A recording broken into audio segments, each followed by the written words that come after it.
৩৩ বছর পর জাকসু নির্বাচনের ভোট আজ। ভোটদানের প্রক্রিয়া নিয়ে অনিশ্চয়তায় রাকসু নির্বাচনের প্রার্থীদের প্রাথমিক তালিকা প্রকাশ। ডাকসু নেতৃত্বের শিবির, জুলাই প্রজন্মের বিজয় বললেন সাদিক। নির্বাচনকে পরিকল্পিত প্রহসন আখ্যা দিয়েছেন আবিদুল। শিবিরের সমালোচনায় উমামা। ডাকসু নির্বাচনে জয়ীদের অভিনন্দন সালাউদ্দিনের। আওয়ামী লীগের সঙ্গে শিবিরের আতাতের অভিযোগ মির্জা আব্বাসের। মতিঝিল পূবালী ব্যাংকের শেখ হাসিনার লকারের সন্ধান জব্দ করল এনবিআর। খোলা যায়নি আইনি জটিলতায়।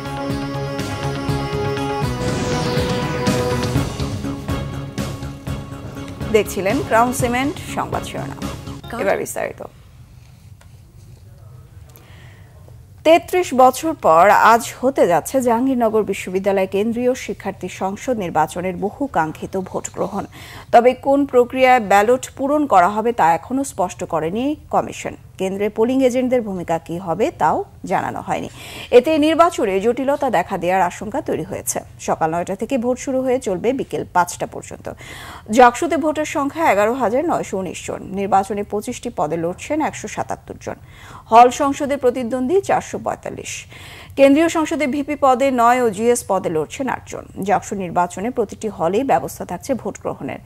২১টি আবাসিক হলে বসানো হয়েছে ২২৪টি বুথ। এদিকে সুষ্ঠু নির্বাচন নিয়ে শঙ্কা দেখছেন প্রার্থীরা। ভোট গ্রহণের প্রক্রিয়ার বিষয়টি এখনো পরিষ্কার করেনি প্রশাসন। নির্বাচন উপলক্ষে আগামী ১২ তারিখ পর্যন্ত ক্যাম্পাসে বহিরাগতদের প্রবেশ নিষেধ করা হয়েছে। তবে শুরু থেকে ক্যাম্পাসে বহিরাগত প্রাক্তন শিক্ষার্থীদের অবস্থান নিয়ে উদ্বেগ প্রার্থীদের। দর্শক, এই মুহূর্তে জাহাঙ্গীরনগর বিশ্ববিদ্যালয়ে রয়েছেন সিনিয়র রিপোর্টার ফারুক বাবু, যুক্ত হচ্ছি তার সঙ্গে। বাবু, জাকসু নির্বাচনে ভোটের প্রস্তুতি ও বিশ্ববিদ্যালয়ের সার্বিক পরিস্থিতি দর্শকদের জানাবেন। বিপাশা, আপনি যেমনটি বলতেছিলেন যে ৩৩ বছর পরে এখানে নির্বাচন হচ্ছে, জাকসু নির্বাচন।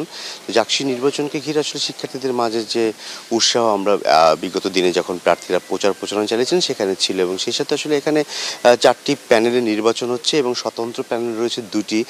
তারাও বিভিন্ন ছাত্র সংগঠনের সাথে যুক্ত রয়েছেন এবং সেই সাথে আসলে ছাত্রদল বা ছাত্র শিবির তারাও এখানে প্রতিদ্বন্দ্বিতা করছে। এবং সেই প্রতিদ্বন্দ্বী হিসেবে আসলে এখানে এই জাকসু নির্বাচনে কোনো প্রার্থীর বিরুদ্ধে আসলে ওই ধরনের গুরুতর কোনো অভিযোগ ছিল না। তবে সকল প্রার্থীরই একটা অভিযোগ ছিল যে প্রাক্তন শিক্ষার্থী বা বহিরাগত যারা রয়েছেন এখন তাদের ক্যাম্পাসে অবস্থান নিয়ে তাদের বেশ কিছু কথা ছিল, এবং সেই অবস্থান গত রাতেও জাকসু নির্বাচনে ছিল। এবং সেই বিষয় নিয়ে আসলে সারা রাত শিক্ষার্থীদের মাঝে একটা হট্টগোল পড়েছিল যে সাবেক শিক্ষার্থীরা কেন এখনও ক্যাম্পাসে ঘোরাঘুরি করছে। এবং এখানে এসে দেখা গিয়েছে যে ছাত্রদল বা ছাত্র শিবির এবং সেই সাথে আসলে যে এনসিপির যে বাক্সাস রয়েছে তারা হচ্ছে যে এখানে আসলে সারা রাত অবস্থান করেছে এবং সেই বিষয় নিয়ে সাধারণ শিক্ষার্থীদের মধ্যে একটা ক্ষোভ প্রকাশ পেয়েছে। এবং সেই সাথে আসলে বলে রাখি এখানে যে আজকে সকাল ৯টা থেকে বিকেল ৫টা পর্যন্ত চলবে জাকসু নির্বাচনে ভোট গ্রহণ।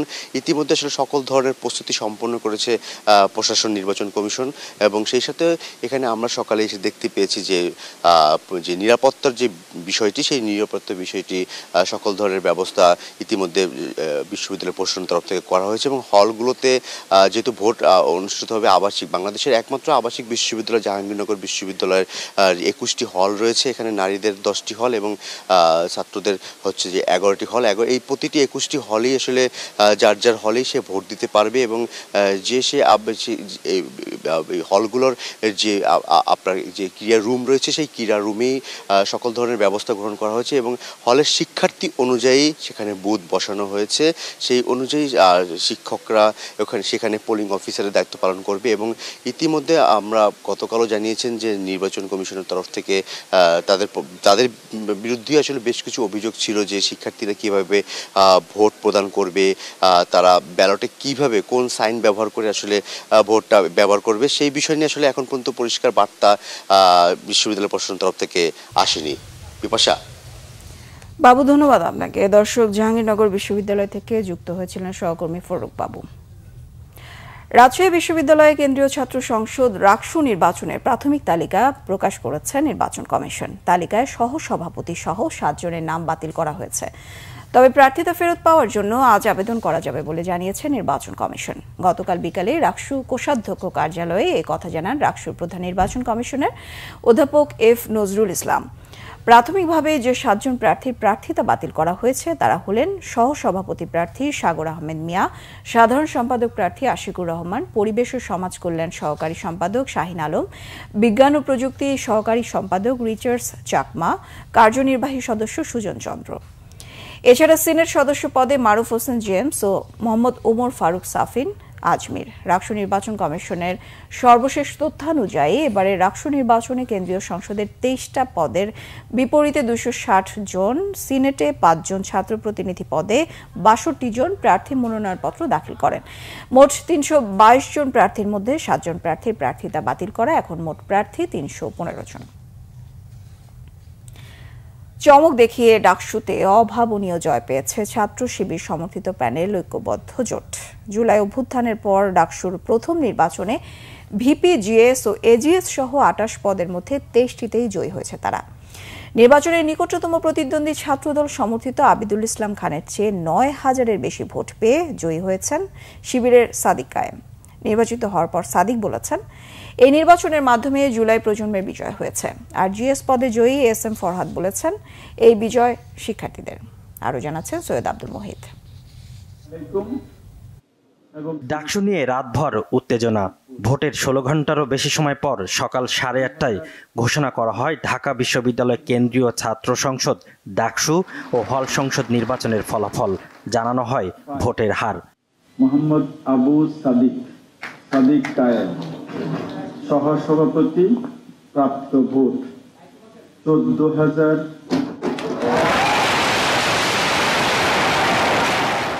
ডাকসুর ভিপি পদে জয়ী হয়েছেন শিবিরের সাদিক কায়েম, জিএস পদে একই দলের এস এম ফরহাদ। এজিএস পদে জয় পেয়েছেন ছাত্র শিবিরের মহিউদ্দিন খান। প্রাপ্ত ফলাফল অনুযায়ী ছাত্র শিবিরের ভিপি প্রার্থী সাদিক কায়েম সর্বমোট 14,042 ভোট পেয়েছেন। তার নিকটতম প্রতিদ্বন্দ্বী ছাত্রদল সমর্থিত ভিপি প্রার্থী মোহাম্মদ আবিদুল ইসলাম খান পেয়েছেন 5,708 ভোট। এছাড়া জিএস পদে শিবির প্যানেলের এস এম ফরহাদ 10,794টি ভোট। তার নিকটতম প্রতিদ্বন্দ্বী ছাত্রদল সমর্থিত তানভীর বাড়ি হামিম পেয়েছেন 5,283 ভোট। ফলাফল ঘোষণার পর আনুষ্ঠানিক প্রতিক্রিয়ায় সাদিক কায়েম ও এস এম ফরহাদ বলেন, এই বিজয় সবার। ডাকসু নির্বাচনে জয় অথবা পরাজয়ের কিছু নেই। ডাকসু নির্বাচনের মাধ্যমে জুলাইয়ের প্রজন্ম বিজয়ী হয়েছে। ডাকসু নির্বাচনের মাধ্যমে ঢাকা বিশ্ববিদ্যালয়ের শিক্ষার্থীরা বিজয়ী হয়েছে এবং ডাকসু নির্বাচনের মাধ্যমে জুলাইয়ের আকাঙ্ক্ষা বিজয়ী হয়েছে, শহীদদের আকাঙ্ক্ষা বিজয়ী হয়েছে। আমরা দৃঢ়কণ্ঠে বলতে চাই, ডাকসু নির্বাচনে ঢাকা বিশ্ববিদ্যালয়ের শিক্ষার্থীরা সাদিক কায়েম, এস এম ফরহাদ, মহিউদ্দিন খান সহ ঐক্যবদ্ধ শিক্ষার্থী জোটের আমাদের প্যানেলের উপর যে আমানত রেখেছে, আমরা সেই আমানতের যথাযথ হক আদায় করবো ইনশাআল্লাহ। এটি কোনো শিবিরের বিজয় নয়, এটি কোনো সাদিক কায়েম কিংবা ফরহাদের বিজয় নয়, এটি মূলত শিক্ষার্থীদের বিজয়। আমরাও আজকে থেকে, এখন থেকে আমরা সকল শিক্ষার্থীদের প্রতিনিধি হয়ে, প্রত্যেকটা শিক্ষার্থীর ভাই হয়ে কিংবা বোন হয়ে কাজ করতে চাই। ডাকসু ইলেকশনের আগে কিংবা ডাকসু ইলেকশন চলাকালীন সময়টাতে যত রকমের মত দ্বিমত হয়েছে, পক্ষ বিপক্ষ হয়েছে, নানা মত হয়েছে, সব কিছুর ঊর্ধ্বে এসে সব কিছু ভুলে যেয়ে ঢাকা বিশ্ববিদ্যালয়ের সকল শিক্ষার্থীকে ধারণ করে, সকল শিক্ষার্থীর ভাই হয়ে কিংবা সকল শিক্ষার্থীর প্রতিনিধি হয়ে, সকল শিক্ষার্থীর সহযোদ্ধা হয়ে আমরা আমাদের তাদের ভয়েসগুলো রেজ করতে চাই, তাদের সাথে কাজ করতে চাই। নির্বাচনের ডাকসু ও হল সংসদের বেশিরভাগ পদেও শিবির সমর্থিত প্যানেলের প্রার্থীরা জয় পেয়েছে। সৈয়দ আব্দুল মোহিত, বাংলা ভিশন, ঢাকা।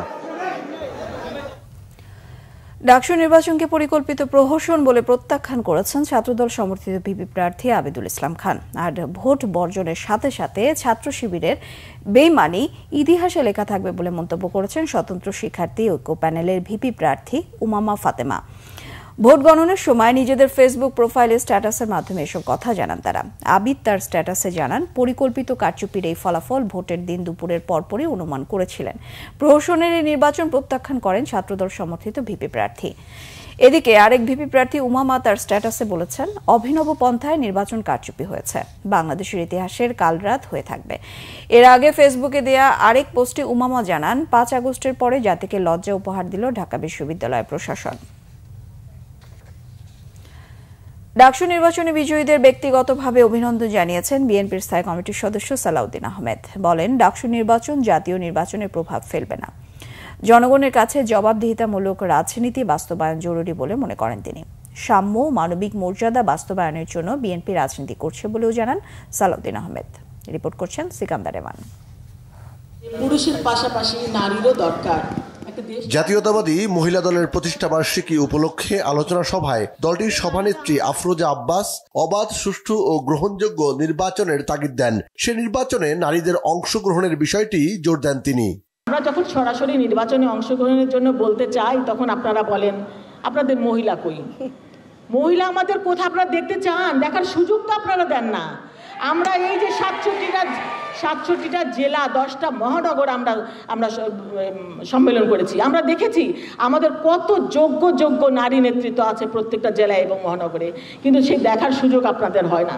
এই যে আজকে মঞ্চে বসে আছেন, অন্তত 12 জন আমরা বসে আছি, 12 জনই আমি মনে করি আমরা যোগ্য, কিন্তু আপনারা যোগ্যতার মাপকাঠি আপনারা দেখতে চান না। আপনারা বলেন দিলে কি আপনারা পাশ করবেন? আমরা পাস না করি, আপনারা দিলে কি আপনারাই পাস করবেন? তো পাস তো সবাই করবে না, আপনাদের তো রিস্ক নিতে হবে। বিএনপির স্থায়ী কমিটির সদস্য সালাউদ্দিন আহমেদ বলেন, 2024 সালের গণ অভ্যুত্থানের পর রাজনৈতিক সংস্কৃতির পরিবর্তনের সুযোগ এসেছে। এই সুযোগকে কাজে লাগিয়ে জনগণের কাছে জবাবদিহিতামূলক রাজনীতি বাস্তবায়ন জরুরি। আমরা এমন রাষ্ট্র ব্যবস্থা, এমন সরকার ব্যবস্থা প্রতিষ্ঠা করতে চাই সামনের জীবনে, যার মূল ভিত্তি হবে এদেশের সমাজের, রাষ্ট্রের সর্বক্ষেত্রে জনগণের কাছে জবাবদিহিতার রাজনীতি সৃষ্টি করা এবং সুশাসন, নৈতিকতার রাজনীতি সৃষ্টি করা, সাম্য এবং মানবিক মর্যাদা ভিত্তিক রাষ্ট্র ব্যবস্থা গঠন করার রাজনীতি আমরা অব্যাহত রাখতে চাই। ঢাকা বিশ্ববিদ্যালয়ে ছাত্র সংসদ নির্বাচনে বিজয়ীদের ব্যক্তিগত অভিনন্দন জানিয়ে জাতীয় রাজনীতির সাথে যোগসূত্রের বিষয়ে কথা বলেন সালাউদ্দিন আহমেদ। যারা আজকে জয়ী হয়েছে তাদের দেখলাম প্যানেলটা ছিল ঐক্যবদ্ধ শিক্ষার্থী জোট। সেই ব্যানারে যারা জয়ী হয়েছে আমি আবারও ব্যক্তিগতভাবে তাদেরকে অভিনন্দন জানাই।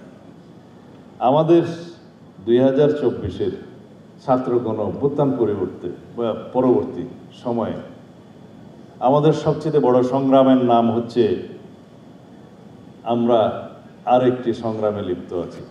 সেই সংগ্রাম হচ্ছে বাংলাদেশের নতুন যাত্রায় রাজনৈতিক সংস্কৃতি পরিবর্তনের সংগ্রাম।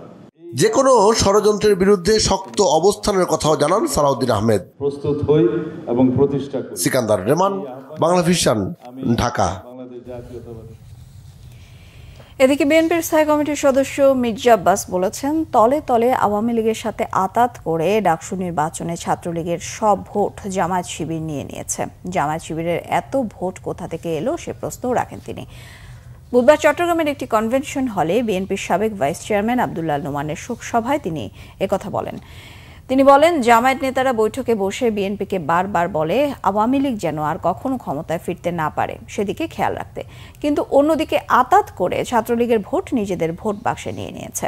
মির্জা আব্বাস আরও বলেন, দেশে বিদেশে বিএনপিকে নিয়ে ষড়যন্ত্র হচ্ছে। 5 আগস্টের পর দেশের বিভিন্ন স্থানে বিএনপি নানা অপকর্ম করছে বলে যে অভিযোগ উঠেছে তা সত্য নয়।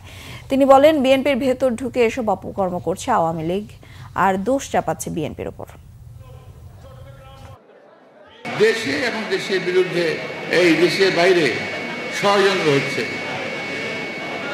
কারণ বিএনপি একটি মাত্র দল বাংলাদেশে, যে দলের হাতে বাংলাদেশের স্বাধীনতা নিরাপদ, সার্বভৌমত্ব নিরাপদ, মানুষের জান মাল নিরাপদ। আপনি বলতে পারেন যে হ্যাঁ, 5ই আগস্টের পরে তো বিএনপির লোকেরা অনেক অত্যাচার করতেছে ইত্যাদি ইত্যাদি, কতটা সঠিক নয়। বিএনপির সঙ্গে আওয়ামী লীগ মিশিয়ে অপকর্ম করছে, আবার জামাতের সঙ্গে আওয়ামী লীগ মিলে অপকর্ম করছে। সমস্ত দোষ বিএনপির উপরে আসছে। তলে তলে আওয়ামী লীগের সঙ্গে আঘাত করে ছাত্রলীগের সকল ভোট জামাতে নিচ্ছে। মার্কিন প্রেসিডেন্ট ডোনাল্ড ট্রাম্পের ঘনিষ্ঠ মিত্র চার্লি কার্কের হত্যাকাণ্ডের তীব্র নিন্দা জানিয়েছেন বিএনপির ভারপ্রাপ্ত চেয়ারম্যান তারেক রহমান। বুধবার রাতে এক বিবৃতিতে তারেক রহমান বলেন, যুক্তরাষ্ট্রের ইউটায় চার্লি কার্কের হত্যার ঘটনায় দুঃখজনক ঘটনার খবর সারা বিশ্বে ছড়িয়ে পড়েছে। একটি গণতান্ত্রিক সমাজে তাদের রাজনৈতিক বিশ্বাস এবং কর্মকাণ্ডের জন্য কারো সহিংসতায় মুখোমুখি হওয়া উচিত নয়। মানুষের ধর্ম, মতাদর্শ, দৃষ্টিভঙ্গি যাই থাকুক না কেন, এমন ন্যাক্কারজনক কারো প্রাণনাশ কাঙ্ক্ষিত নয়। এই হামলার তীব্র নিন্দা জানান বিএনপির ভারপ্রাপ্ত চেয়ারম্যান। নিহতের পরিবার ও স্বজনদের সহানুভূতি জানিয়েছেন তিনি। প্রধান উপদেষ্টা ডক্টর মোহাম্মদ ইউনূস বলেছেন, সরকারি যত প্রশিক্ষণ কেন্দ্র আছে সেগুলোর মূল্যায়ন করতে হবে। কী ধরনের প্রশিক্ষণ দেওয়া হচ্ছে, প্রশিক্ষণের ধরন, মান, এসব মানদণ্ড নির্ধারণ করে ক্যাটাগরি ভিত্তিক প্রশিক্ষণ কেন্দ্রকে র্যাঙ্কিং করার ওপর জোর দেন তিনি। বুধবার প্রধান উপদেষ্টা প্রফেসর ডক্টর মোহাম্মদ ইউনূসের সভাপতিত্বে জাতীয় প্রশিক্ষণ কাউন্সিলের ৯ম সভা অনুষ্ঠিত হয়। সভায় একটি স্বাধীন ইউনিট গঠনের উপর জোর দেন তিনি। বলেন, তারা সমস্ত গবেষণা প্রতিষ্ঠানের উপর পদ্ধতিগতভাবে স্বাধীনভাবে মূল্যায়ন করবে। গবেষণা প্রতিষ্ঠানগুলোর সামগ্রিক দর্শন জানতে হবে, সেগুলো সঠিকভাবে পরিচালিত হচ্ছে কিনা তা খতিয়ে দেখার পরামর্শ দেন প্রধান উপদেষ্টা। বিদেশ থেকে প্রশিক্ষণ নিয়ে আসা সরকারি কর্মকর্তাদের তথ্য সেখানে থাকবে বলেও জানান। সভায় অর্থ উপদেষ্টা ডক্টর সালাউদ্দিন আহমেদকে সভাপতি করে একটি নির্বাহী কমিটি গঠন করা হয়েছে। সভায় সঞ্জীবনী প্রশিক্ষণের নাম পরিবর্তন করে দক্ষতা নবায়ন প্রশিক্ষণ নামকরণের সিদ্ধান্ত নেওয়া হয়েছে। সাবেক প্রধানমন্ত্রী শেখ হাসিনার নামে পূবালী ব্যাংকে থাকা একটি লকার জব্দ করেছে জাতীয় রাজস্ব বোর্ড, এনবিআর এর কেন্দ্রীয় গোয়েন্দা সেল সিআইসি। বুধবার রাজধানীর মতিঝিলে সেনা কল্যাণ ভবনে পূবালী ব্যাংক শাখায় অভিযান চালিয়ে লকারটি জব্দ করা হয়। একই ব্যাংকে শেখ হাসিনার নামে একটি এফডিআর হিসেবে থাকা ১২ লাখ টাকার সন্ধান পায় এনবিআর। এছাড়া পূবালী ব্যাংকে শেখ হাসিনা ও তার বোন শেখ রেহানার নামে অন্য একটি সঞ্চয় হিসেবে ৪৪ লাখ টাকার খোঁজ পেয়েছে সিআইসি। তবে শেখ হাসিনার লকার জব্দ করলেও সেই লকারে কি রয়েছে সে বিষয়ে বিস্তারিত কিছু জানা যায়নি। এনবিআর গোয়েন্দা সেলের দায়িত্বপ্রাপ্ত কর্মকর্তারা জানান, আইনি জটিলতায় লকারটি এখনো খোলা সম্ভব হয়নি। এ বিষয়ে আইনি পদক্ষেপের পর লকারটি খোলার ব্যবস্থা নেওয়া হবে বলে জানিয়েছে সিআইসি। এদিকে জাতীয় রাজস্ব board NBR chairman Abdur Rahman Khan জানিয়েছেন, পূবালী ব্যাংকে শেখ হাসিনার ভল্ট থাকার বিষয়ে এনবিআর এর কিছুই জানা নেই, তবে প্রচলিত আইনেই তার বিরুদ্ধে ব্যবস্থা নেওয়া হবে। তিনি বলেন, ভল্ট সন্ধানে গোয়েন্দারা তাদের কাজ করছেন, আর তাদের কাজ গোপনীয়ভাবে করাই স্বাভাবিক। রাজধানীতে এনবিআর ভবনে আয়োজিত মিট দ্য বিজনেস অনুষ্ঠানে তিনি কথা বলেন। এনবিআর চেয়ারম্যান আরও বলেন, ব্যক্তি শ্রেণীর করদাতাদের মতো আগামী বছর থেকে কর্পোরেট প্রতিষ্ঠানের রিটার্ন দাখিল অনলাইনে করা হতে পারে। জিডিপি অনুপাতে কর আদায়ের হার আরও কমে গেছে জানিয়ে আব্দুর রহমান খান বলেন, এই হার বাড়াতে হবে। দাতা সংস্থারা বাংলাদেশের কাছে ঋণের টাকা ফেরত চান বলেই তারা কর আদায়ের চিত্র দেখে উদ্বেগ প্রকাশ করেন। এনবিআর চেয়ারম্যান আরও বলেন, ভ্যাটের একাধিক হার হওয়া যৌক্তিক নয়, প্রয়োজনে ভ্যাটের জন্য আলাদা সফটওয়্যার করার কথা জানান তিনি। রাজধানীর মোহাম্মদপুরে ছিনতাই করতে গিয়ে এবার গণপিটুনিতে নিহত হয়েছে 2 ছিনতাইকারী। বুধবার ভোর 4টার দিকে ঘটনা ঘটে। নিহত 2 জন হলো হানিফ ও সবুজ।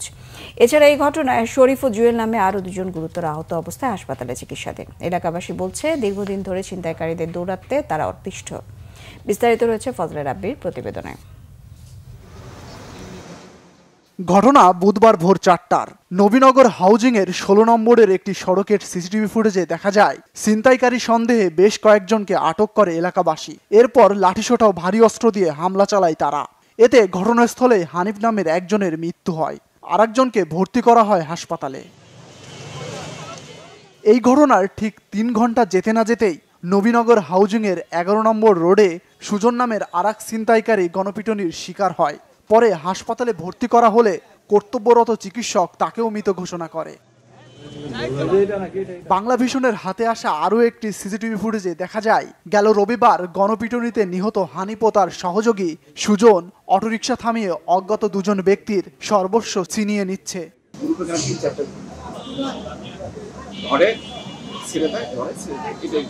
মানে সাপ লুডো খেলার মতো হয়েছে।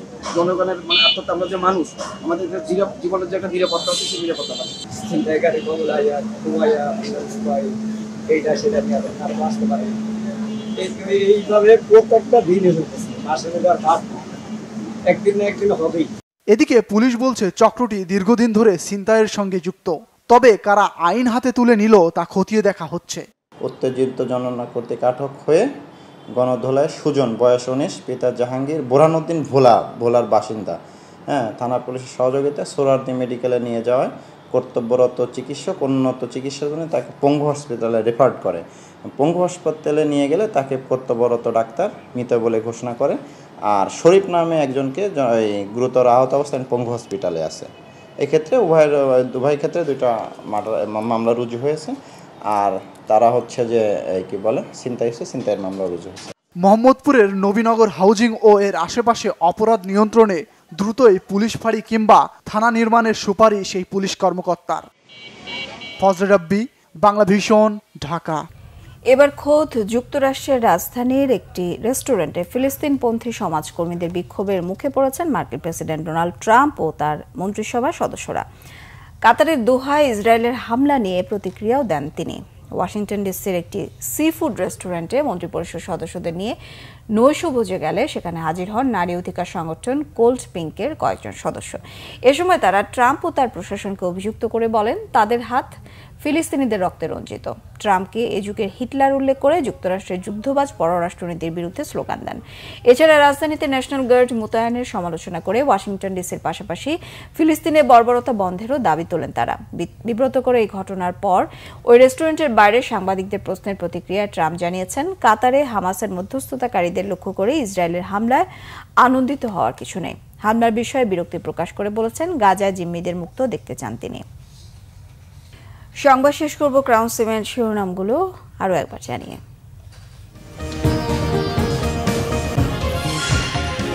৩৩ বছর পর জাকসু নির্বাচনের ভোট আজ। ভোটদানের প্রক্রিয়া নিয়ে অনিশ্চয়তা। ডাকসু নির্বাচনের প্রার্থীদের প্রাথমিক তালিকা প্রকাশ। ডাকসু নেতৃত্বে শিবির, জুলাই প্রজন্মের বিজয় বললেন সাদিক। নির্বাচনকে পরিকল্পিত প্রহসন আখ্যা দিলেন আবিদুল। শিবিরের সমালোচনায় উমামা। ডাকসু নির্বাচনে জয়ীদের অভিনন্দন সালাউদ্দিনের। আওয়ামী লীগের সঙ্গে শিবিরের আতাতের অভিযোগ মির্জা আব্বাসের। মতিঝিল পূবালী ব্যাংকে শেখ হাসিনার লকারের সন্ধান। জব্দ করল এনবিআর। খোলা যায়নি আইনি জটিলতায়।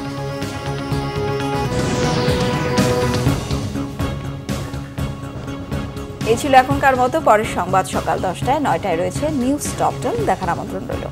এছাড়া বাংলা ভিশন সংবাদ ও সংবাদ সংশ্লিষ্ট অনুষ্ঠান দেখতে ভিজিট করুন www.bbnews24.com ও facebook.com/banglavisionnews। সাবস্ক্রাইব করুন youtube.com/banglavisionnews। সঙ্গে থাকায় ধন্যবাদ সবাইকে।